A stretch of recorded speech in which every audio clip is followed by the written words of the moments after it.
la question, t'es qui toi? Ouais, t'es là. Veux-tu y aller? Oui, je suis qui moi? Félix Bélanger, je suis étudiant en environnement. Je suis également stagiaire en ce moment chez l'organisme Vivre en Ville. Je fais de la mobilisation puis participation citoyenne.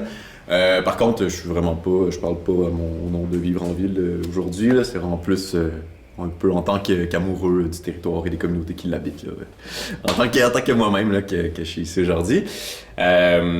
Puis tu sais, en fait, je pense que ce qui m'amène, le pourquoi je suis ici, c'est vraiment la conception que j'ai que l'urbanisme, donc dans notre façon d'habiter un lieu, puis notre façon de planifier justement comment on habite ce lieu collectivement, je trouve ça très porteur à la transition socio-écologique. Je trouve qu'il y a beaucoup d'éléments qui regroupent ça. Fait que ça va peut-être être mon petit input là, pour aujourd'hui. Seb? Oui, moi je m'appelle Sébastien Doyon. J'ai été invité ici parce que présentement je suis en train de faire un mémoire, s'il est accepté dans 2 jours, parce que j'ai la défense orale qui s'en vient. Je suis en train de faire un mémoire sur le sujet d'habiter un lieu en tant que ça pourrait influencer notre culture, dans le fond. J'arrête pas de regarder la caméra, mais il faut. Désolé. Donc c'est ça, fait que j'étais un peu dans le moment le pire pour venir faire ça parce que je suis dans le bout, tu sais, il me reste 2 jours avant de présenter, fait que les idées se bousculent, c'est incroyable. Fait que je suis quand même ici pour ça parce que je réfléchis un petit peu au sujet. Mais comme tout le monde peut le faire aussi, là, c'est pas comme étudier en philosophie, évidemment. Donc, Félix a des choses super intéressantes à dire au niveau de comment il voit la culture. Pascal aussi, Céline aussi. Et puis, je vais peut-être être en mesure d'un peu contribuer à la discussion puis compléter certains éléments, apporter une petite contribution à ce niveau-là. Ouais, ça va peut-être t'aider à mettre de l'ordre dans tes idées. Je l'espère. D'en parler, ça va être. C'est ce que je souhaite, tout à fait. Yeah. Et toi, Pascal? Ben, je m'appelle Pascal E. Je suis artiste interdisciplinaire. J'aime à dire interindiscipliné. Je fais de l'art performance, mais je fais aussi l'illustration, de la musique, de la poésie, plein d'affaires. J'aime ça. Je pense que je suis ici parce que j'ai fait pas mal de projets en art performance puis en théâtre qui étaient liés au lieu. Donc, par exemple, c'est ça, j'ai fait des projets comme la visite guidée du banal, où est-ce que j'amenais les gens à visiter leur quartier, mais avec un regard différent, donc vraiment comme de transformer leur façon d'habiter leur propre espace. Donc c'est ça, c'est quand même, ça a été une prémisse pour beaucoup de mes projets, donc je pense que je vais pouvoir apporter un peu ce regard-là qui est concret, mais aussi, tu sais, j'ai aussi un background justement en philosophie, puis je pense que j'aime ce rapport-là d'appliquer un peu les théories dans le réel de façon créative. Voilà. Et toi, Céline? Moi, c'est Céline Gendron. Je suis ici parce que, pour voir peut-être... je vais commencer par me présenter un petit parcours de vie. Moi, j'ai été déjà infirmière pendant 20 ans. Ça fait que le milieu habitable, peut-être plus physique, si on peut dire, était complètement différent que par la suite. Parce que je suis tombée malade, j'avais un paquet de problèmes de santé, une grosse dépression, ça m'a amenée à la rue. C'est un autre milieu qu'on peut dire peut-être habitable, peut-être pas. Puis c'est que j'aimerais apporter ma contribution à savoir c'est jusqu'à quel point c'est habitable ou non, que ce soit à la rue, en logement, en maison, tu sais, tout ça. Puis je m'implique beaucoup dans la communauté. Ça fait que je peux apporter peut-être des feedbacks là, de choses que j'ai entendu dire par rapport au milieu. Alors, c'est ça. C'est quoi? Tu sais, si on amène une question, c'est quoi un milieu habitable? La grosse question. Ouais, je me rendais compte que moi, c'est quand on me demandait, quand j'ai vu la première question, j'étais comme, oh, il y a tellement de façons de le voir, puis il y a tellement de façons d'en parler que j'ai l'impression que j'ai peut-être moi-même pas la même réponse que d'autres, en tout cas. Puis je me rendais compte que pour moi, il y a beaucoup d'éléments qui font qu'on peut dire qu'un lieu est habitable, mais pour moi, tous les lieux sont habitables. Après ça, pas tous les lieux sont habités. Puis c'est là que je me dis, il y a certains éléments qu'on peut apporter pour qu'un lieu soit habité. Mais pour moi, tu sais, si le parking du Tim Hortons peut être habité, tous les lieux peuvent être habités. Il y a des gens qui apportent leurs chaises pliantes puis qui s'installent avec leurs amis dans les parkings de Tim Hortons partout dans la province. Donc, c'est ça. C'est pas une question nécessairement d'infrastructure, de choses bien compliquées. Je pense que c'est plus une affaire de qu'est-ce que la communauté en fait, c'est comment elle s'investit dans le lieu, puis qu'est-ce qu'elle a envie que ça devienne. C'est quoi les conversations qu'on a autour, c'est quoi la culture qu'on crée dans cet espace-là, c'est quoi qui se passe dans le temps aussi. Des fois, on n'a pas autant le contrôle qu'on pense sur ce qui se manifeste. Fait que je pense que... Ouais.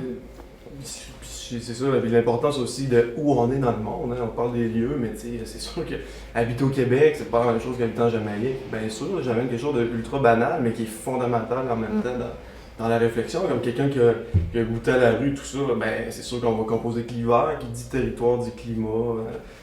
Fait que là, c'est sûr au Québec, les bottes, une maison si possible, un abri, le feu, la chaleur, c'est tous des éléments primordiaux pour commencer par survivre. Tu me fais passer. J'aurais peut-être dû déménager en Jamaïque pour vivre mon itinérance. Ça aurait été plus facile. Oh my god, ouais. Quelques trucs pour t'aider. Mais tu sais, il y a des sens d'abri pour ça. Parfait. Je sais pas qu'est-ce que c'est pour dire. Ben c'est ça, puis après ça, s'érige une culture, des référents communs, l'imaginaire collectif sur lesquels on en discute entre nous, qu'on se partage des éléments de ce lieu-là, mais avant tout, il faut qu'on se parte survivre. Ça va être la base, tu sais, comme moi je viens d'aller m'acheter des bonnes bottes. Je suis content. Enfin, au Québec, on est beaucoup à comme se prendre dans petits souliers maganés dans le slush l'hiver, on endure ça, puis on le fait avec les moyens qu'on a aussi, tu sais, du mieux qu'on peut. Puis, mais c'est ça, je trouve que c'est à la base, c'est nos pieds sur le sol, puis on a fret, on n'est pas bien, puis ça régit tout le reste. Tu tombes malade, puis... C'est fou, l'intéressant. Tu peux tomber malade plus vite, c'est des trucs de base, mais qu'on oublie des fois. On a tendance à être tellement dans nos trucs, soit intellectuels ou virtuels, qu'on oublie même de se prendre une bonne paire de pattes. Des fois, c'est ça. Il y en avait des plus durables que d'autres avant, on a un peu oublié, puis là, on ship nos trucs ailleurs, au Vietnam, puis tout faire nos bottes, mais en tout cas, il y avait quand même, je pense, un savoir indispensable à avoir pour commencer par survivre un peu, tu sais, physiquement, l'hiver qui vient avec le territoire. On a des beaux étés aussi, mais il faut quand même composer avec l'hiver. Il existe encore. Ce que tu dis, ça me fait penser, excuse-moi, j'ai comme carrément apporté ma liste des besoins parce que j'étais comme, qu'est-ce qui rend un lieu habitable? Les besoins de base, c'est la première chose, c'est ça. Puis je me dis comme les lieux qu'on... Oui, exact, c'est ça. Mais tu sais, j'ai comme, en tout cas, je sais pas si ça a le temps de regarder, mais il y a comme tous les besoins de base, genre... l'air, l'eau, les aliments, l'abri, la santé, la sécurité, le repos. Bon, il y en a plusieurs comme ça. Puis je me rends compte qu'à Sherbrooke, on remarque par exemple qu'il y a des espaces vraiment comme... en principe, c'est pas super attirant, c'est pas nécessairement accueillant, mais c'est là que les gens vont pour s'abriter en dessous des ponts, le long des rivières, tout ça, parce que il y a de l'eau, donc il y a comme quelque chose de pouvoir se laver, pouvoir aller à cet endroit-là, ça permet, il y a un abri, il y a de l'intimité, il y a donc une place pour avoir son propre espace. Je suis sûre que tu pourras en parler pas mal plus que moi, mais c'est ce que j'observais dans ma façon, c'est ça, dans ce que je voyais dans l'espace. C'est souvent des lieux comme où est-ce qu'on a accès à cette réponse-là aux besoins de base, puis qu'on n'y penserait pas nécessairement. C'est certain qu'en vivant l'itinérance, c'est un milieu habitable, mais on est toujours en survie pour répondre à ces besoins-là. Tu parlais de bottes, tu sais, des fois on est chanceux, il y a des organismes qui peuvent nous en donner.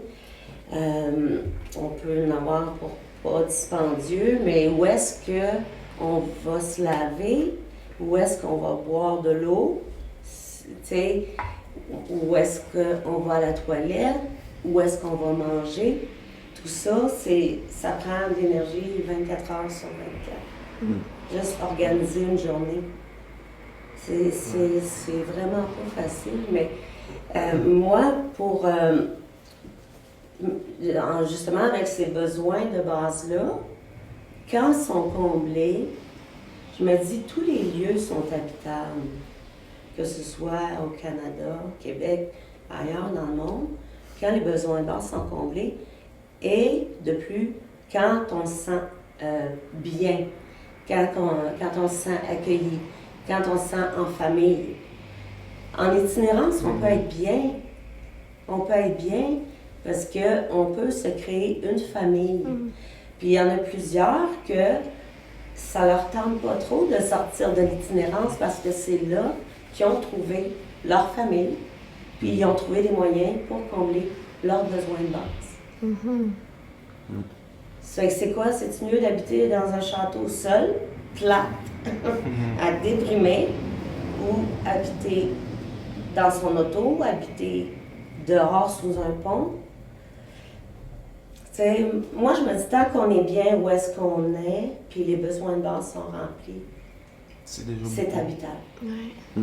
Ah, puis c'est full intéressant comme perspective, parce que, tu sais, justement, moi, quand j'ai eu cette question-là au départ, tu sais, mon réflexe, moi, je vois beaucoup, justement, comment on habite un territoire en termes de projet politique, un peu, si on veut. Fait que de se dire, OK, ben justement, qu'est-ce qui est habitable, puis comment on veut le transformer, comment on veut se faire une force politique, mais ça, tu sais, cette question-là, en fait, elle amène à une reconnaissance de nos privilèges, en tout cas pour moi, tu sais, parce que c'est en effet de faire comme, tu sais, on parlait de la pyramide de Maslow, mais c'est de faire, hey, quand je suis rendu à faire un projet politique avec où j'habite, tu sais, on est rendu assez loin, tu sais, alors que justement, les besoins de base, justement, tu sais, se loger, se nourrir, ben là, on est dans quelque chose de très, très crucial, puis c'est de faire, ben, justement, tu sais, qu'est-ce qui est habitable, puis je trouve ça full intéressant d'avoir ta perspective là-dessus, Céline, parce que c'est comme, ben, justement, tu sais, faut avant peut-être de passer le projet politique, il faut voir, justement, est-ce que tout le monde est capable de... C'est parce que le projet politique, il faut qu'il soit accessible d'une certaine façon, dans le sens où il faut que les gens soient rendus là, tu sais. Puis justement, ben, c'est en tant que personne privilégiée, c'est de se dire, ben, est-ce que je fais quelque chose, est-ce que je contribue à ce que le lieu soit habitable, au moins pour servir les besoins de base de tout le monde, puis des gens autour de nous, tu sais.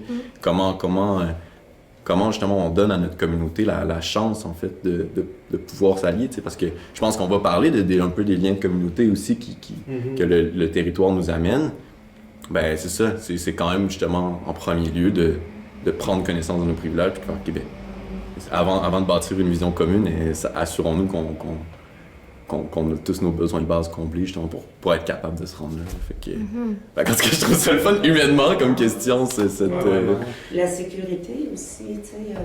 Ben, t'en as parlé un petit peu tantôt, là, dans les besoins de base, mais un endroit où on se sent pas en sécurité, toujours traqué un peu, c'est dur d'avancer. Encore là, tu sais, on se sauve parce que c'est un moyen de survie. On se sauve du traqueur, qui dans mon cas étaient les policiers. Mais c'est tellement, je trouve que un peu en réponse à ce que tu dis, puis ce que vous dites les deux, je me rends compte que c'est ça, un projet politique ne peut pas exister s'il n'est pas en rapport avec ces choses-là, puis ça devrait être comme, tu sais, finalement j'ai l'impression qu'un projet politique c'est seulement comme l'extension de la réflexion de comment on va combler nos besoins de base, mais comment on va organiser nos ressources, comment on va être capable de fonctionner puis répondre à nos besoins. Fait que finalement, tu sais, on devrait écouter en premier les gens qui sont dans la rue pour s'informer, pour créer quelque chose qui va répondre à tout le monde, nos besoins, puis s'assurer que il y a personne qui est dans la merde. Tu sais, c'est ça qu'on veut, finalement, j'ai l'impression, comme communauté, c'est que tout le monde se sente bien, puis en sécurité, puis à l'aise de fonctionner. Puis, tu sais, ça veut pas dire que tout le monde a des manoirs, c'est pas ça l'idée, mais c'est que tout le monde a les besoins de base comblés. Il me semble que c'est la base d'une ville en santé ou d'une communauté en santé. Puis de se sentir non seulement en sécurité, mais appartenir, puis en sécurité émotionnelle. Donc, de sentir que... Je lisais Peter Block qui a écrit le livre Community, qui est vraiment superbe, là, puis je l'ai pas encore fini, mais je m'informe beaucoup par rapport à ça, à travers sa pensée. Puis lui, il dit, tu sais, dans un idéal de communauté, on se couche le soir, puis un peu à l'image de ce que tu dis, on se sent en famille, on sait qu'on fait partie, qu'on est among friends, donc on est parmi les amis. C'est comme ça qu'il dit, tu sais, puis je suis comme, j'ai jamais senti ça dans une ville, mais j'avoue que j'ai déjà senti ça en vivant, par exemple, dans une maison collective où est-ce que j'ai beaucoup de gens autour de moi tout le temps. Je me couche le soir, je sais que j'ai des amis autour, puis que je suis comme en sécurité de ce point de vue-là. Puis ça change tout, ça transforme notre façon d'exister de A à Z, là. Puis après ça, la créativité. Puis... Ouais. Tu le dis, puis je le ressens. Ah ouais. C'est ça, c'est tellement différent d'être sans-abri, seul et dans une ville qu'on connaît pas, versus être au sein d'une communauté de personnes qui sont dans la même situation que nous, puis qui s'entraident, j'imagine. Tu me fais penser, juste un petit flash de même. Quand je suis arrivée à mon appartement, tu sais, comme moi, j'ai vécu, on peut dire juste, entre guillemets, juste 15 mois à la rue. Il y en a c'est beaucoup moins, il y en a certains que c'est beaucoup plus. Mais après 15 mois, j'ai trouvé ça difficile d'arriver en appartement seule.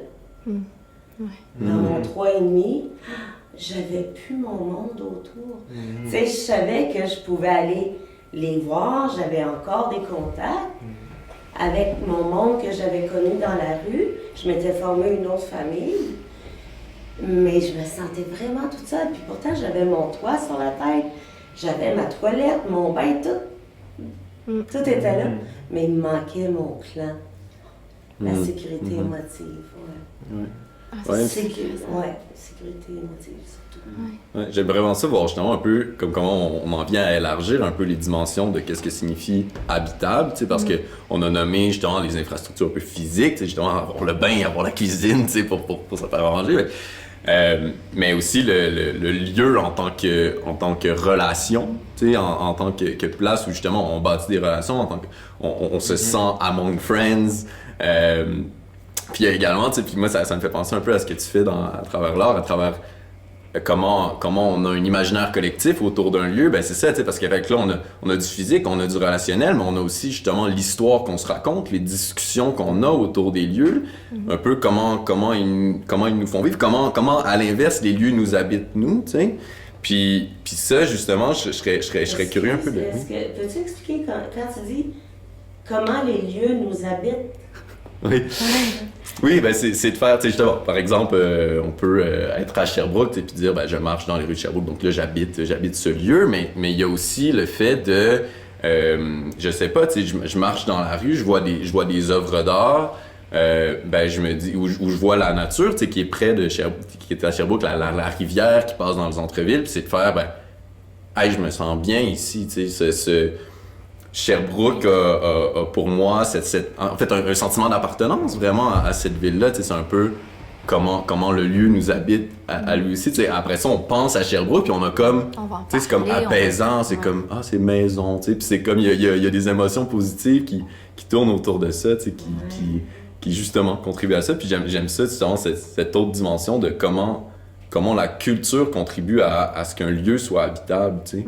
Puis je sais pas si c'était justement quelque chose à... La communion, dans le fond, avec tout ça, la nature, la culture. Ouais. Ben, juste une petite parenthèse, je veux t'entendre sur la culture. Mais moi, qu'est-ce qui m'en a à Sherbrooke, c'est vrai, c'est beau Sherbrooke. J'avais 13 ans, puis on a fait un voyage, je venais du coin de Victoriaville, Warwick.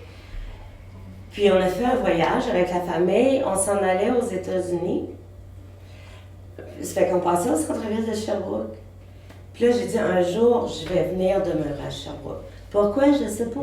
Je peux pas dire qu'est-ce que j'ai ressenti. C'est-tu l'architecture, la nature que j'ai vue? Mais dans ma tête, dans mon cœur, dans mes yeux de 13 ans, ben je savais, puis je connaissais pas pantoute Sherbrooke, là. Ça fait que, Fait que le lieu t'habitait avant même que tu l'habites. Mais c'est fascinant, mais je trouve que j'ai envie d'ajouter sur ce que tu disais, comme, parce que j'ai pris justement des notes là-dessus, c'était vraiment ce que, disons, ma thèse de base, c'est comme que non seulement on peut occuper un lieu, comme tu dis, donc marcher dans les rues, exister dans l'espace peut nous habiter, donc vraiment comme tu dis encore là, on peut garder une trace du lieu en nous, puis le transformer, en parler dans nos discussions, créer un imaginaire collectif. Puis le lieu peut être habité par nous, donc, mais comme pas juste dans le sens de occuper, mais comme tu sais, autant que nous on va être habité par une musique, on va être habité par une présence, ben le lieu va être habité par une présence, comme quand on rentre dans une église puis qu'on sait qu'il y a quelque chose, tu sais, c'est pas juste dans la façon que c'est construit, il y a juste quelque chose dans le soin qui a été apporté, dans l'engagement que les gens ont eu par rapport à ce lieu-là. Le lieu a été transformé puis on le sent, on rentre, ça nous remplit. C'est pas juste les églises, ça c'est par rapport vraiment à une tradition culturelle, de religion et tout ça, spirituel, mais il y a toutes sortes de lieux qu'on pourrait nommer aussi qui ont ce même genre de feeling de ah ouais, il y a quelque chose qui s'est passé là. Puis j'ai l'impression que là-dessus, on a un pouvoir, donc on a une responsabilité comme citoyen, comme gens qui habitent un lieu, de vraiment comme de se laisser habiter, de se laisser inspirer par les lieux, puis après ça, d'apporter par la régularité, par nos habitudes, d'aller dîner à chaque repas à côté de notre travail dans le parc, mais chaque fois qu'on va dans un lieu puis qu'on fait une action avec soin, tu sais, qu'on va ramasser nos déchets, ou qu'on va prendre le soin de faire un petit jardin collectif, ou qu'on va apporter des petites choses. Ou ben là encore là, avec la culture, l'art, on peut faire des murales ou apporter des façons de rendre plus esthétique, par exemple, le lieu. Ben soudainement, le lieu devient habité, mais dans ce trop de sens-là. Ouais. Puis c'est ça que je trouve super intéressant. Puis justement, à Sherbrooke, moi aussi, je sens ça. Puis c'est pour ça que j'arrive plus à partir. C'est que j'ai essayé de partir. Je suis pas capable. C'est qu'il y a vraiment quelque chose de... Oui, c'est ça. J'ai une appartenance. J'ai le sentiment vraiment que quand je marche dans la rue, je reconnais les gens, mais je reconnais les lieux. Puis il y a quelque chose de... Tu sais, chaque transformation, on les ressent. Puis il y a vraiment un rapport vivant entre les gens de la communauté puis leur espace. Tu sais, je voyais juste en face comme les arbres emballés, comme super amusants avec des tissus de couleurs. Puis je suis comme, c'est tellement le fun, puis c'est tellement vivant, puis ça donne envie d'habiter dans ces lieux-là. Puis on sent qu'il y a des gens qui prennent soin, qui abrillent leurs arbres. C'est tout, là. J'aimerais que certaines personnes... Moi, je connais... Ben, c'est parce que j'entends dire... bon, je vais finir ma phrase. Oui. J'aimerais que certaines personnes qui m'ont dit « Moi, je m'en vais de Sherbrooke, j'haïs Sherbrooke », j'aimerais que ces personnes-là soient ici. Ou j'espère qu'ils vont l'entendre là, quelque part, le podcast. Mais c'est souvent dans le milieu de l'itinérance que j'ai entendu ça. Moi, je veux partir de Sherbrooke. C'est pas beau Sherbrooke, c'est plate. Mais ces gens-là, je pense que c'est parce qu'ils ont connu juste le moins beau. Ben, l'exclusion, Ouais. c'est clair. L'exclusion, Ouais. se sont sentis seuls, abandonnés. Et je l'ai entendu trop souvent, ça, j'aime pas Sherbrooke. Ouais. Mais j'essaie de leur faire voir les bons côtés à ce moment-là. Ah oui, tu fais bien. Mais il y a quelque chose de, tu sais, du privilège de se sentir appartenir à un lieu, tu sais. Puis j'ai l'impression que c'est pas... Ça vient pas comme... Tu sais, tout d'un coup comme ça, par magie. Il y a quelque chose de faire partie de la communauté, donc d'abord être capable de se faire des amis socialement, et c'est pas tout le monde qui est capable, d'être capable de s'intégrer, donc physiquement d'être capable de se déplacer, de pouvoir participer aux activités, ce genre de choses-là, d'avoir les moyens financiers, de rentrer dans les lieux, de pouvoir être dans un café, de pouvoir travailler, ça permet de créer un sentiment d'appartenance puis une régularité, donc c'est pas tout le monde qui va avoir ce rapport-là nécessairement, tu sais. Je me rends compte que moi, mon rapport à la ville s'est formé à travers quelques années d'études, avec des amis que je me suis faites parce que je chasse tout le temps avec le monde, puis que j'aime ça, puis que c'est une force que j'ai, puis que je me suis impliquée, puis que j'ai une énergie à revendre. Mais je sais que c'est pas tout le monde qui a ça. Puis donc, quelqu'un qui est pas dans cette situation-là se ramasse à se sentir isolé, se sentir seul. Mais je comprends que Sherbrooke est pas attirant. Sherbrooke est attirante quand on sent c'est ça, qu'on en fait partie, je pense. Et comment on pourrait rendre les lieux encore plus habitables, que ce soit pour ceux qui se sentent pas bien dans les environs. Là, on parle plus de Sherbrooke, on parle plus du centre-ville. C'est sûr que tantôt, tu as mentionné la Jamaïque, tu sais, je veux dire, mais même, supposons, si je prends cet exemple-là, il y a beaucoup de cultures, d'autres cultures qui s'en viennent ici, et ils vivent 10 dans un 4,5 puis ils sont bien, tu sais, parce que c'est la famille, c'est leur culture. Mais pour ceux, je reviens à ma question, ceux qui sentent que Sherbrooke, c'est pas habitable, y a-t-il des changements qu'on pourrait apporter? Pas évident, parce que je pense que il y a sûrement plusieurs lieux que le même commentaire sortirait, j'imagine. Plusieurs villes, vu qu'on parle d'une ville avec Sherbrooke. Là. C'est sûr que dans la façon dont on vit aujourd'hui, d'une façon un peu plus moderne, c'est pas évident là, toujours de sentir notre attachement au lieu. Tu sais. On en parlait un peu tantôt, je sais plus si c'était hors caméra ou quoi, là, mais on parlait qu'on s'en va dans un monde un peu virtuel, on est dans des trucs de plus en plus un peu sur l'ordinateur, mais pas tout le monde, mais en gros, il y a quand même cette tendance-là, au niveau au moins des forces économiques en tout cas. Fait que ça, je pense pas que ça contribue à ce qu'on se sente tous ensemble dans le milieu. Je pense pas que ça contribue non plus, mais ça serait toute une question explorée par exemple, on va pas trancher ça bien de même là, mais au niveau du partage, de la transmission de cette culture-là qu'on vit, est-ce que vraiment ça facilite quand on est dans un monde très moderne, pour le dire rapidement comme ça? pas certain. Là, je suis pas en train de nommer la solution, par exemple. Là, j'ai plus l'impression de peut-être entrevoir un peu du problème en disant ça. Mais là, moi, la je modernité, dirais... ce n'est pas qu'un problème, c'est pas ce que je dis non plus, mais quand même, je pense pas qu'a priori que ça l'aide à se sentir enraciné, puis tout ensemble. Leur tendance à être plus dans l'individualité, plus dans le monde virtuel, ces choses-là. Je pense que ça contribue au sentiment que tu ça peut décris, être je une crois. solution, le virtuel. Regarde, Ça peut peut-être, je rapprocher. l'exclus pas. C'est certain que... Mais la c'est présence pratique. physique est importante. Mais Ouais, vas-y. mais ça peut mener à des contacts Oui. vraiment de rapprochement, de connaître du monde, parce que moi, à un moment donné, exemple, il y avait une chicane, en tout cas. Puis c'est le virtuel qui nous a rapprochés Oui, tranquillement. c'est un outil. C'est un outil. C'est comme une Quand c'est bien sorte de boîte de utilisé, Pandore. il y en a plusieurs C'est qui ça, même. l'utilisent mal. Ouais, mais- tu mets le doigt dessus. C'est un peu ça. Mais ouais, c'est ça, tu sais, pour revenir sur la question de comment rendre un lieu plus habitable, ben, tu sais, en tout cas, parce que je structure un peu tout le temps ma pensée, là, puis genre, tu sais, quand on regardait tantôt, ben, un lieu, c'est à la fois un lieu physique, c'est à la fois un lieu relationnel, puis c'est à la fois un lieu culturel, si on veut, au niveau qu'on se fait de l'imaginaire collectif. Ben, tu sais, je pense qu'il y a des pistes de solutions pour chacune de ces dimensions-là, tu sais.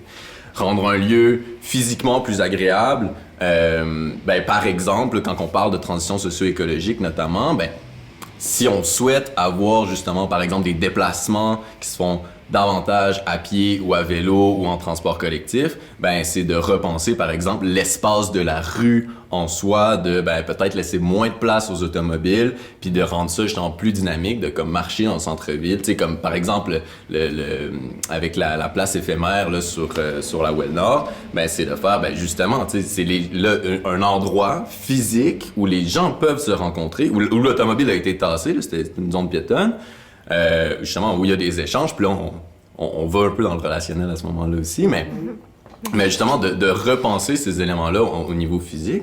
Au niveau relationnel, ben c'est genre, puis on parlait notamment d'individualité, d'aller dans le virtuel. Il y a la question en fait de justement ben comment on fait pour être en commun, t'sais, comment on fait pour rebâtir la confiance envers nos voisins, envers nos commerçants de proximité. Puis ça, justement, ben, ça peut se faire avec des espaces physiques, comme ça peut se faire avec des idées, justement, plus du culturel. T'sais, si on fait justement, ben, OK, on se crée un imaginaire collectif autour du centro. T'sais, comme là, il y a quand même aussi beaucoup des efforts de la ville de Sherbrooke de donner une image au centre-ville, comme dynamique et tout. Donc, de rechanger justement les conversations qu'on a autour du centre-ville. Ben, ça aussi, ça rend un lieu plus habitable, parce qu'on a envie d'y habiter. Fait qu'il y a comme sur toutes ces dimensions-là, il y a vraiment quelque chose d'intéressant. Puis quand on avance justement dans l'idée de rebâtir la confiance, d'être en commun de nouveau, ben là, on pave la voie vers une transition socio-écologique parce qu'on sait que pour diminuer notre dépendance aux ressources, il va falloir aussi amener plus de partage entre nous. Puis ça, justement, quand on va aussi lors des personnes comme plus défavorisées, ou ben là aussi, ça reprend tout son sens, le partage. Et c'est pour ça qu'on parle d'une transition socio-écologique et non seulement écologique. C'est parce que la justice sociale et l'environnement vont vraiment de pair. Là, fait qu'il y a un éventail de possibilités, en fait, d'éléments qu'on peut faire pour rendre un lieu plus habitable. Puis ça va être de voir comment on s'organise politiquement pour se faire une vision commune, puis qu'est-ce qu'on veut mettre en œuvre, finalement. J'aime bien le mot partage que tu utilises parce que... c'est moi qui ai quelque chose de plancher. Parce que des réflexions que j'ai eues dernièrement sur le sujet de la culture puis du lieu, j'en suis venu à réfléchir aussi que la différence, si on veut, ou l'espèce de transition entre ce qu'on appelait avant une culture plus traditionnelle, basée sur la mémoire, sur l'héritage, sur des choses répétées, des fois en fonction justement du lieu habité. Cette transition-là entre culture dite plus traditionnelle et culture plus moderne, qui est davantage un peu comme en termes de renouveau, créer de l'innovation, puis être beaucoup au niveau du changement qui comporte des bonnes choses aussi, on s'entend. Mais il y a aussi un côté des fois un peu de dépaysement. Il y en a même qui parlent des fois de déracinement. Puis où je voulais aller avec ça, c'est que je trouve que des fois, juste de prendre la peine de redécouvrir des choses déjà faites, justement un peu plus du côté traditionnel, le mot partage m'a allumé un peu là-dessus, tu sais. Au Québec, je crois, historiquement, on a beaucoup vécu en fonction des communautés, des villages. On avait juste pas le choix des fois de vivre comme ça. Notamment justement avec l'hiver qu'on parlait tantôt, qui s'impose à nous sur le territoire, bien sûr. Tu te serres les coudes, tu sais, t'as pas le choix, puis à plusieurs niveaux, tu sais. Donc, ce partage-là, ben, des fois, juste d'aller redécouvrir des choses qu'on avait un peu déjà, puis qu'on a tendance à peut-être laisser de côté en évoluant d'une façon plus moderne dans cette nouvelle société-là, tu sais. Juste prendre le temps d'aller redécouvrir. C'est un peu ce que je tente des fois d'explorer, puis on en aurait peut-être à gagner. Mais ceci dit, bon, il y a sûrement un partage à faire. C'est pas tout bien nécessairement ce qu'il y avait avant, mais juste de le penser en termes peut-être plus de tradition puis de choses utiles, plus qu'en termes de bien ou de mal. Tu sais, ça pourrait peut-être juste nous aider à voir un peu plus clairement vers qu'est-ce qui peut vraiment nous aider. Ça pourrait être une piste de solution des fois, juste en termes de l'écoute. Ça, tu me fais penser, c'est ça, vous parlez de partage, les deux. Puis, je reviens à l'itinérance, ceux qui sont à la rue. En tout cas, là, je parle pour moi ce que j'ai vécu. Peut-être les travailleurs de rue voient autre chose, mais il y a beaucoup de partages que j'ai vus en itinérance. Puis tu parlais, tu sais, revenir aux sources dans le temps, le monde n'avait pas le choix de s'entraider. Bien, c'est un petit peu ça, moi, que j'ai vu dans l'itinérance, tu sais. Quelqu'un est mal pris, OK, on va aller l'aider, tu sais. Moi, à un moment donné, exemple, j'avais un petit chariot qui a brisé. Il y a quelqu'un qui avait des petits outils dans son sac à dos. Il me l'a réparé. C'est sûr que c'est pas un monde parfait, mais je trouve que, vu qu'ils sont à la base, comme dans le temps, nos ancêtres, il y avait plus d'entraide. C'était moins individuel. La communauté, c'est un peu ça. Là, le cordonnier, il va avoir de la job en maudit. Pour vrai, c'est pas comme aujourd'hui complètement, presque abandonné. Là, c'est extrêmement utile de s'entraider comme ça. Puis ça se peut, oui, que justement les gens de la rue aient plus ça, un peu plus de manière naturelle, une solidarité sociale qui vient un peu d'elle-même peut-être, tu sais. Puis c'est ça. Nous, ça nous vient, on dirait, ça nous vient plus tout seul, d'être, mettons, chez soi, tout seul dans l'appart, comme tu disais. J'ai mon toit, j'ai mon ordi, je vais checker un peu ce qui se passe. Puis, on est un peu coupé des fois de certaines choses, pour le dire simplement comme ça. Ben, j'ai envie de comme, rebondir un peu sur ce que vous dites. Je me rends compte que comme, pour moi, il y a comme vraiment un élément qui est comme complexe mais un peu en même temps de la même façon que la crise écologique, comme on a comme des gestes à faire, des responsabilités à prendre individuellement, comment qu'on transforme notre quotidien, comment qu'on agit en tant qu'individu, puis qu'on va transformer notre communauté à travers chacun, ce qu'on va faire. Puis il y a des éléments, comme tu me les mentionnes, donc plus structurels, donc qu'est-ce qu'on peut transformer sur une échelle politique, comme qu'est-ce qu'on peut faire pour s'organiser, pour que ça fonctionne mieux. Puis c'est ça, puis je trouve ça difficile parce qu'en effet, c'est ça, on est comme vraiment dans un contexte social et économique où est-ce que la culture est vraiment individualisante, ça va faire qu'on est très dans nos petites bulles, puis on va tout essayer de réussir de notre façon, puis on se compétitionne, disons que la tendance n'est pas à se réunir puis à faire des choses ensemble pour essayer de transformer nos lieux puis tout ça. Mais j'ai vraiment l'impression qu'on a un pouvoir en tant qu'individu de ramener la conversation vers une économie du cadeau, par exemple. De dire comme, hey, mais toi, qu'est-ce que tu es capable de faire? Qu'est-ce qu'on peut faire ensemble? Qu'est-ce qu'on est capable de créer ensemble? Plutôt que de dire qu'est-ce que tu n'es pas capable de faire. T'sais, c'est comme juste de changer ces affaires-là. Ben, c'est ça, ensemble, on est capable de faire toutes sortes de choses, mais il faut en parler pour ça, il faut s'organiser. Puis c'est simple, mais. Une bonne nouvelle. Je sais pas, ça fait un certain temps, quelques mois, je trouve qu'il y a de plus en plus de projets communautaires. Et c'est pas... tu sais, on dirait que la politique tente à changer de côté depuis quelques temps. Parce que moi, je voyais ça avant, c'est encore beaucoup les gestionnaires, les politiciens, qui donnent des ordres, qui font des règlements, tout ça. Mais là, on va chercher beaucoup la communauté, les citoyens, pour amener leurs solutions. Pour qu'eux autres qui habitent, ceux qui habitent le milieu, c'est eux autres qui ont l'expérience. T'sais, ils ont le vécu expérientiel pour dire « Hey, c'est ça que ça prend dans mon quartier. » Ben oui, les affaires comme les labos du Centro, c'est un exemple. Oui. Je pense qu'on peut en parler. C'est comme c'est ça, là, l'initiative des citoyens. Ça peut vraiment, vraiment amener des grosses transformations structurelles. Justement, éventuellement, ça peut aller rejoindre la politique municipale puis aller transformer les structures. Donc, je pense que ça peut partir de là, mais c'est ça. Mais ça demande quand même un effort puis une volonté concrète puis informée, je pense. Puis il y a moyen d'organiser, tu sais, en étant une seule personne qui est comme « Hey, ben moi, j'ai envie de transformer ça dans mon quartier, sur ma rue, par exemple. » Je pense qu'on peut vraiment faire une différence en... Juste, je parlais avec une femme, je me souviens plus de quel pays elle venait, par contre. Il me semble que c'était du Congo, mais je suis plus sûre. Mais en tout cas, africaine qui était émigrée ici. Puis elle me disait une grosse affaire qu'elle remarquait avec ses amies qui étaient aussi immigrantes.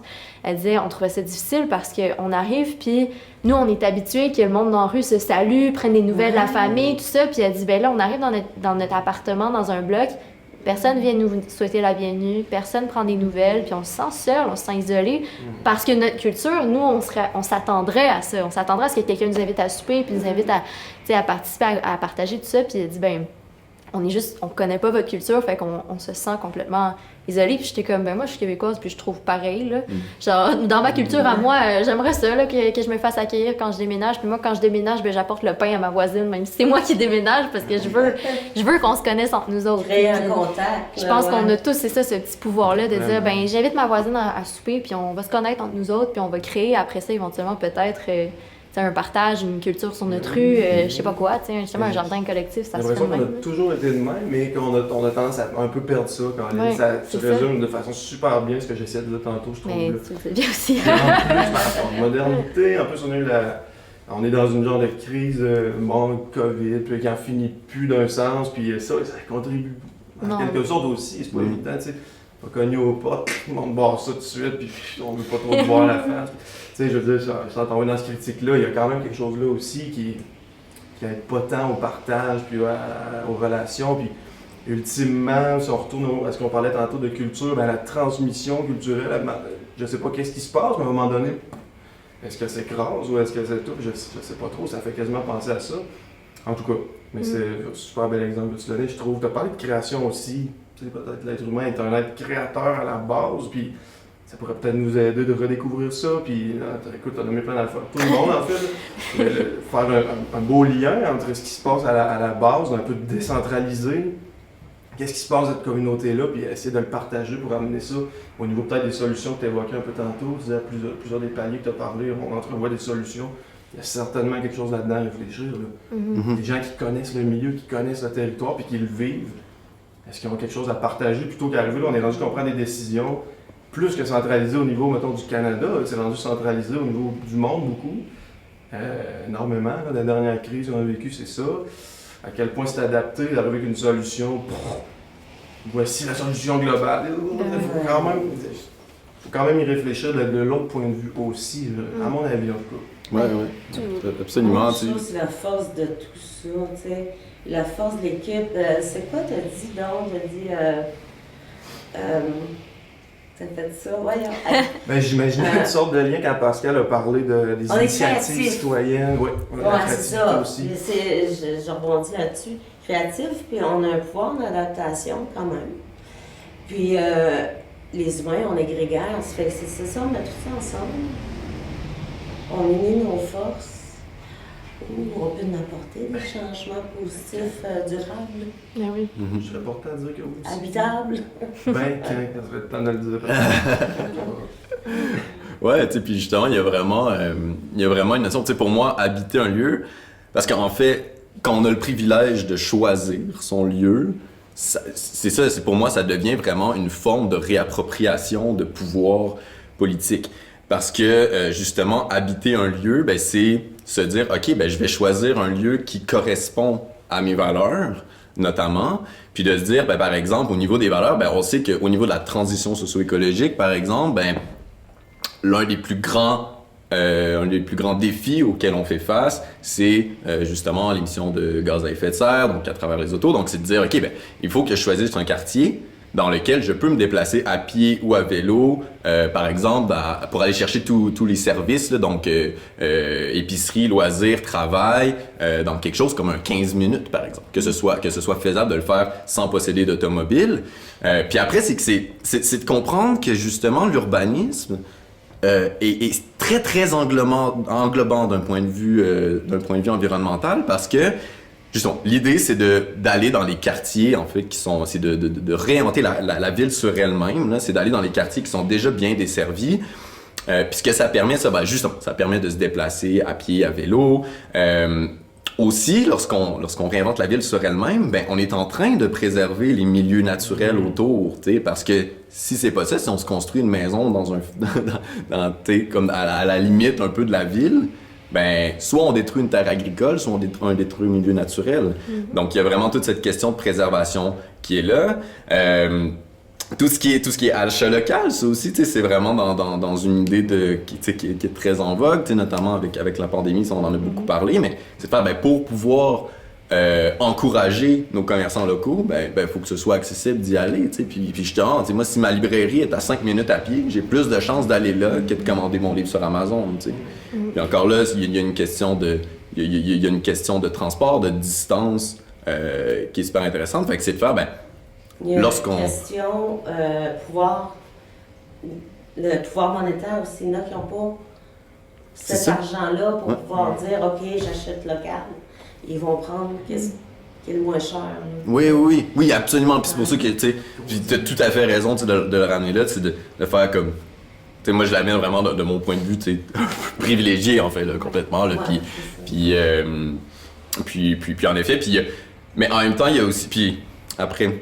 justement, je suis tout le temps, je trouve ça un peu délicat toujours en tout cas, d'aller sur ce terrain-là parce que justement, je connais pas la réalité des gens qui sont dans des conditions un peu plus difficiles, mais parce que justement, on a souvent approché dans notre démocratie aujourd'hui de dire le pouvoir politique qu'on a, parce que voter aux élections une fois par 4 ans, bof. Il y a beaucoup, on entend souvent, le pouvoir passe un peu par la consommation, fait qu'est-ce qu'on achète, puis... Mais oui, tout à fait. Mais il y a aussi un pouvoir qui est associé à la non-consommation. Puis ça aussi, c'est très, très fort. Justement, de dire, non, je ne m'achèterai pas d'automobile. Non, je n'achèterai pas d'essence. Comme il y a tout ça aussi qui forme une espèce de pouvoir politique de faire les choses autrement. Qui t'encourage aussi, là, qui te supporte avec ça, justement. J'ai l'impression qu'à travers justement un urbanisme qui est plus, qui rend tout accessible, qui est plus comme axé sur le transport actif, ça rend une accessibilité puis comme une démocratisation de l'existence dans l'espace public, j'ai l'impression. Puis oui, c'est sûr que les produits locaux ont tendance à être plus chers. Oui, c'est sûr qu'acheter des produits alimentaires, par exemple, bio, locaux, machin, c'est toujours un petit peu plus cher. Mais ça, j'ai l'impression qu'il y a comme... Plutôt que de dire, puisque j'ai pas les moyens, je vais acheter Amazon. En ce moment, c'est la seule solution. On s'entend. Puis on pourra jamais culpabiliser, on pourra jamais donner la responsabilité de ça sur les personnes qui n'ont pas les moyens parce que ils sont dans un contexte économique qui leur donne pas accès à une situation financière qui a plus d'allure. Mais j'ai l'impression que comme en restructurant justement la façon que la ville est construite, puis en restructurant la façon que l'économie est basée sur des choses qui sont plus locales, sur des ressources. Et je pense que c'est des choix politiques finalement qui permettent à baisser les prix, qui permettent tu sais, c'est des choix ces choses-là. Je dirais aussi individuel. Oui. Individuel. Mais c'est ça, selon le niveau de privilège, c'est ça l'affaire. C'est que je trouve ça difficile puis délicat encore là de dire comme, oui, la personne qui est dans la rue, il faudrait qu'elle achète local. C'est comme, c'est un peu compliqué. Tu m'amènes à une idée, par contre, c'est, dans le fond, ceux qui habitent la rue, on pourrait revenir comme dans les années 70, le retour à la terre. Tu sais, les communes, en campagne, on fait pousser nos légumes, on élève les cochons, les poules. Parce qu'en tant que tel, c'est ça, acheter son panier de bouffe locale, c'est pas tellement plus cher, je pense, que d'acheter ces légumes qui viennent de Californie. C'est juste que tu vas en avoir une variété moins grande parce qu'on est au Québec, mais comme je pense qu'il y a moyen que ce soit accessible financièrement, puis local, puis c'est ça. Comme que ça soit accessible à tous. Peut-être qu'on est trop gâtés maintenant. On s'habitue à notre banane au mois de décembre. Là, c'est comme... Parce qu'avant ça, c'était navet, carotte, patate. Ah ouais. Ouais, vraiment comme dans la chanson La Botte Dure, là, dans quelques Ah, c'est vrai? La chanson, oui, on en a des légumes. Oui, c'est Ils sont vrai. tous très bons. Moi, j'ai redécouvert ces temps-ci, les betteraves, Depuis 1 an, c'est le délice dans ma vie. Mais c'est Ouais. fou, mais on en parle comme ça, Ça mais me fait c'est presque c'est pas, un rapport au lieu, c'en est un, ça. Ben oui, la Tu sais, gastronomie. justement, avec mon coloc, certain. on mange tu sais, nos paniers bio locaux, puis on connaît notre, tu sais, comment on dit, notre agriculteur là, de famille Ouais, qui appelle, ouais. puis genre, C'est génial. puis je me rends compte que, ben oui, le rapport au lieu est tellement transformé, parce qu'on sait très bien que notre carotte, c'est pas la carotte qui vient justement de l'autre bout de la terre, mais c'est vraiment une carotte qui vient de, tu sais, 10 minutes en auto de chez nous, ou quelques minutes de plus en vélo. Mais tu sais, c'est comme tellement différent. Puis en plus, c'est ça, avec ma communauté d'amis, on a un jardin. Puis il y a comme tout ce travail-là de comme, hey, ben là, je vais avoir ma poche de patates qu'on a fait pousser nous-mêmes. Là, Ben oui. je parle comme si j'en avais vraiment. J'ai participé tant que ça. J'espère qu'ils vont pas me juger, mais j'ai pas tant participé cette année. Au moins, t'en parles. Mais bon, tu sais, pour dire que c'est ça. le sentiment d'appartenance. Oui, ça, 100%, c'est Oui.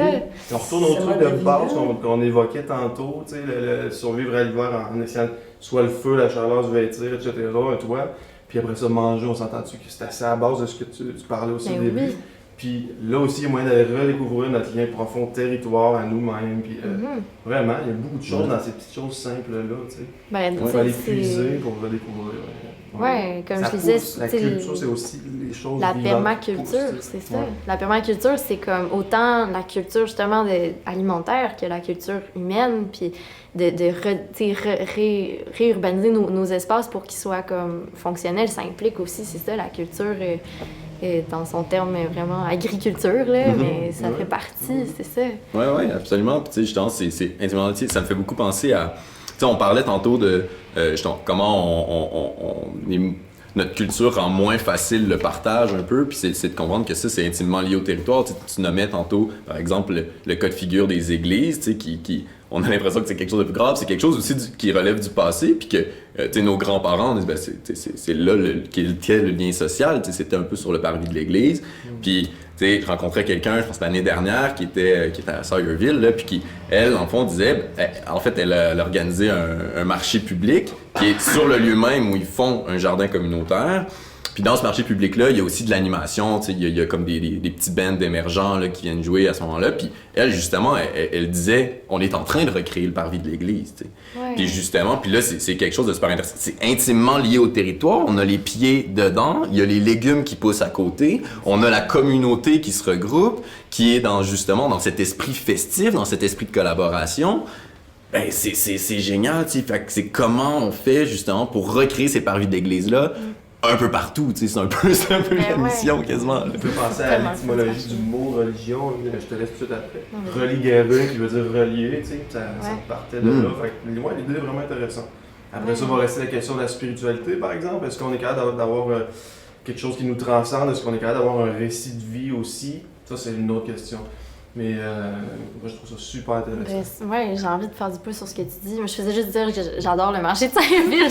J'allais en tant que marchande avant. Puis, C'est en Estrie, ça? c'est Ouais. dans le coin. Ben, moi, j'habitais à Saint-Isidore de Clifton. C'est loin, là. Ok, Ben, c'est environ une trentaine de minutes C'est- de ouais, de 30-45 temps d'esprit, je pense. Ok, ben c'est ça, les cantons, il y a tellement de trucs Ouais, à ouais. découvrir. Ben, des marchés comme ça. Ouais. Mais ce que je voulais ajouter, c'était que, dans le fond, je sais pas si vous avez déjà entendu parler de The Artist's Way de Julia Cameron. Je fais plein de références à des livres que j'aime, là, mais dans le fond, Julia Cameron, c'est disons, une artiste qui a créé comme un genre de programme pour se réapproprier son c'est pas si important que ça, le contexte, en fait, là, mais dans le fond, elle parle de, comme, pour se ressourcer, on peut faire des petits gestes, comme, par exemple, aller dans un lieu qu'on considère comme sacré. Puis elle dit, ben, il y a des gens qui vont aller dans une église, puis ben, il y a d'autres qui vont aller dans une serre. Puis je me rends compte que c'est ça. Donc, justement, un lieu qui est habité, ça peut être... Puis souvent, en fait, notre rapport au Mont-Bellevue, ça va être le même rapport que d'autres ont à une église. C'est vraiment comme l'immensité, puis le superbe, puis le sublime, puis ces lieux-là ont quelque chose de vraiment particulier et symbolique et important dans les villes. On pense au Mont-Royal, c'est la même chose. Les gens vont comme se recueillir au Mont-Royal parce que c'est comme c'est un lieu de recueillement, finalement, tu sais. Fait que le rapport avec la nature peut transformer justement ce côté-là de l'église, puis je pense vraiment que c'est comme l'équivalent. Mhm.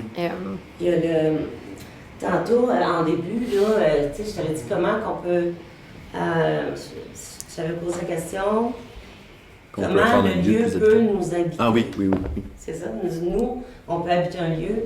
Mais la religion, peu importe les croyances, il y en a qui se sentent habités par ça, tu sais.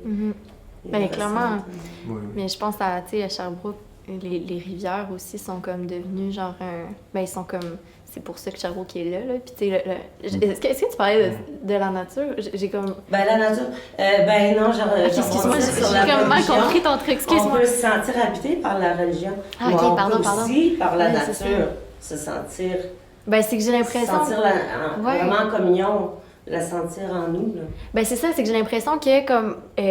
il y a tellement eu des guerres de religion, ça a tellement été comme super présent, cette espèce de déchirement par rapport aux spiritualités, mais j'ai l'impression que le rapport à un arbre est assez universel. Les gens aiment se recueillir à un arbre. Je pense à Gaétan, qu'on a découvert avec le projet 4 corps, qui est un... Gaétan, c'est un arbre à Sherbrooke, là, l'immense arbre. Ah ouais? Ouais, dans le parc Amiran. Dans le fond, avec 4 corps, on faisait des promenades jasettes, puis on allait demander aux gens des anecdotes qui vivaient dans les quartiers, puis ils se promenaient, puis ils parlaient de leurs anecdotes.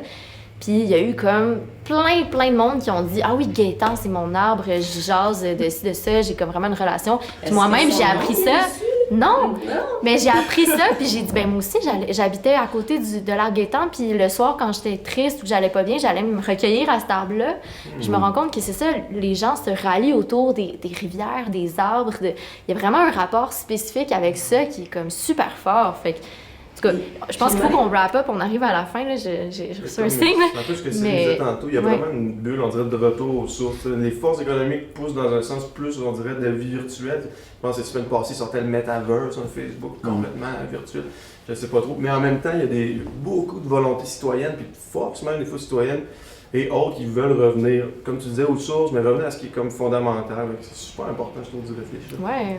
C'est Céline, j'ai comme peut-être coupé, excuse-moi. Non, mais c'est parce que j'aimerais retrouver, tu sais, tu parlais d'arbres, là.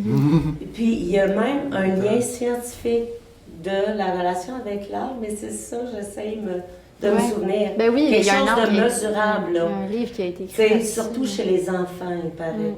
On voit souvent les enfants embrasser un arbre. Moi, je fais Genre ça la aussi. Et on devrait le faire Oui, toute notre ouais, vie. ben oui.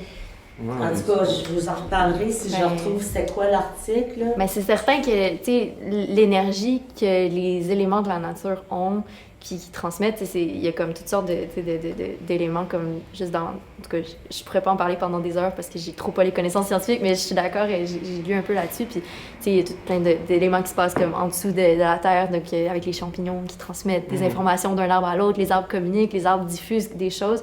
Puis clairement qu'un arbre a plus d'énergie qu'un poteau de métal. Puis il n'y a pas à écrire 1000 articles là-dessus. Je pense que tout le monde est d'accord là-dessus qu'il se passe plus quelque chose quand un espace est habité par la nature. Puis je me dis que, en tout cas, on pourrait ajouter clairement notre réponse par rapport à comment rendre un lieu habitable. Ça prend des arbres, ça prend de l'eau, ça prend, tu sais. Puis pour revenir aux besoins de base, c'est la même chose. C'est notre rapport à la nature. On ne pourra jamais le transformer, puis on ne pourra jamais comme dire ah oui finalement ce grand parc on préfère juste de l'asphalte. C'est comme mais non là, on sait très bien que c'est naturel de se sentir bien auprès d'un lieu qui est habité par la nature. Mais oui, puis c'est là qu'on a bâti nos villages aussi, puis nos villes, tu sais, quand on prend le temps de regarder ça, ben oui. Ben oui. Puis comme disait, pas plus longtemps qu'hier, maintenant, il y a Sherbrooke qui est au croisement de 2 rivières. Puis, mais partout, là, pour vrai, dans le temps, les navigateurs qui passaient, qui faisaient Montréal jusqu'à l'autre bord de Québec, peut-être jusqu'à pas loin de Tadoussac, puis ils disaient, j'ai l'impression de voir un grand village, puis beaucoup se questionnaient pourquoi les Québécois n'ont pas plus de territoire. C'était beaucoup parce qu'il faut être sur le bord de l'eau. C'est beaucoup comme ça que les villes se bâtissent. C'est pas pour rien, c'est un élément vital pour le marché et tout ça, mais aussi au niveau de la santé, à quelque part. Il faut entendre un Yvon Bezeau qui habite à Rivière-au-Tonnerre. C'est un monsieur qui est conservateur d'un musée qui raconte que il dit dans ses mots, dans son langage populaire, sa poésie populaire à lui, que d'être sur le bord du fleuve à cet endroit-là. D'ailleurs, l'endroit s'appelle Rivière-au-Tonnerre à cause du bruit des rivières, justement. Ah ouais. C'est nommé comme ça. Je vous mettons une petite parenthèse parce que je disais, on peut fouiller la toponymie du Québec pour voir tout le nom des villages, des endroits qu'on a nommés en fonction, entre autres de la nature. Il y a plein de saintes aussi, mais la nature, c'est incroyablement présent. Là. On a 1 million de lacs au Québec. Fin de parenthèse. Puis, t'entends Yvon Bezeau raconter qu'est-ce qu'il ressent quand il est sur le bord de l'eau, puis qu'il prend une grande respiration, puis qu'il fait juste écouter le son de la vie. C'est incroyable ce que ça peut faire, mais ça devient difficile de l'expliquer scientifiquement des fois. Par contre, il y a des pistes là, que vous avez évoquées qui sont ultra intéressantes à aller investiguer, mais juste au niveau du bien-être, de l'âme, là, si on veut dire des choses comme ça. Ouais, ça a l'air que ça procure un bien-être complètement fou, puis on y a peut-être tous déjà goûté un peu aussi. Là. Moi, c'est mon petit trip aussi, là, quand je peux aller me promener avec les moyens possibles dans le Québec. C'est fantastique ce que ça nous fait à l'intérieur et à l'âme. Puis cette connexion-là, elle peut être importante pour la santé d'un peuple, là, pour le dire comme ça. Tu parles de bien-être. Moi, on dirait que je rajouterais là-dessus quand on se sent bercé. Tu sais, j'ai l'image d'une maman qui a son bébé dans les bras. Son bébé, tous ses besoins de base sont remplis. Tu sais, la maman, le papa s'en occupe, tout ça. Puis là, il est bercé, puis il est bien dans les bras. Ça fait que quand on est bien en connexion avec notre milieu, qu'on se sent bercé, waouh! C'est tellement, je trouve tellement que c'est comme, j'ai l'impression que ça englobe tout ce qu'on a dit, genre c'est comme tellement, j'ai l'impression qu'on pourrait en parler pendant des heures, mais là il faut qu'on arrête, mais genre, je trouve tellement que c'est comme, oui, je trouve vraiment que c'est genre ça qu'il fallait casser, c'est super beau! Une belle image. Oui. Ouais, j'ai écouté aussi, tantôt Félix m'a donné ces idées-là quand on parlait de la culture, tu sais, je sais pas s'il reste 30 secondes ou une minute, je sais pas. 3 minutes, ça va être bref, je te laisse, mais l'humain, fondamentalement, je pense, on a cette façon-là avant de dire « Oh, la nature, c'est autre chose que nous, puis il faut récolter les ressources, puis la traiter comme des objets », avant ça, on a une espèce de dialogue naturel qui s'installe, comme on pense, la nature nous répond, puis communique avec nous, fait de ne pas prendre le temps de l'inclure dans nos vies, c'est un peu rejeter une partie de nous-mêmes, tu sais. Notre vocabulaire le trahit, là, on dit le temps est mauvais, tu sais, on dit le jardin est triste, le soleil se cache, là, j'ai plus des trucs mauvais, mais il y a plein de beauté que ça, je sais plus c'est quoi. C'est quoi la beauté déjà, non? Le jardin nous illumine, je sais pas, mais tu sais, on donne des attributs humains aux choses de la nature, puis c'est pas pour rien, c'est comme ça, on dirait qu'on appréhende le monde, tu sais, fait si on vient qu'à tout renier ça, parce qu'on est des êtres tellement modernes, puis tellement achevés, peut-être que là, tout à coup, on va perdre qu'est-ce qu'on est, tu sais, en tout cas. Ouais, puis il y a vraiment, tu sais, comme tu mentionnes, je pense la nature, puis l'art, en fait, moi, ce que j'aime de l'art, c'est un peu de réactualiser ces liens avec la nature, avec le territoire qu'on a, parce que l'humain fonctionne fondamentalement beaucoup par mise en récit des choses, par storytelling, tu sais, autant que traditionnellement, justement, la tradition ancestrale, ça fait beaucoup par la parole, ben c'est ça, c'est en fait, justement, comment on développe les imaginaires collectifs autour des lieux, puis comment on les rend vivants, parce que ça aussi c'est important, parce que des fois on peut avoir une image fixe un peu d'un lieu, par exemple d'une église, c'est relativement comme fixé, d'un peu passéiste, mais de dire comment on voit nos lieux dans notre imaginaire collectif, puis comment on les transforme, parce que il y a ça aussi, là, pour amener des questions d'accessibilité, le climat change, les inégalités économiques se creusent, c'est normal que notre ville change aussi. C'est normal que le récit autour de notre ville change. Puis notamment, ça va être, par exemple, d'accueillir plus de voisins, parce que des fois, c'est contre-intuitif de se dire comme « Hey, il y a des buildings qui se construisent autour de moi, il y a des étages qui se rajoutent. » Puis on est comme « Ah, ça défigure un peu notre paysage. » Mais en même temps, c'est plus il y a de logements accessibles, plus il y a de logements disponibles, moins ils coûtent cher, donc plus il y a une accessibilité pour certaines personnes qui veulent aller combler leurs besoins de base. Ça fait aussi plus de voisins avec qui on peut créer une vision commune. Tu sais, des fois, c'est justement d'accepter aussi que ce récit-là, cet imaginaire collectif-là est en mouvance, puis qu'on le crée au jour le jour, tu sais. Il y a toute la question. All right. Je pense que yes!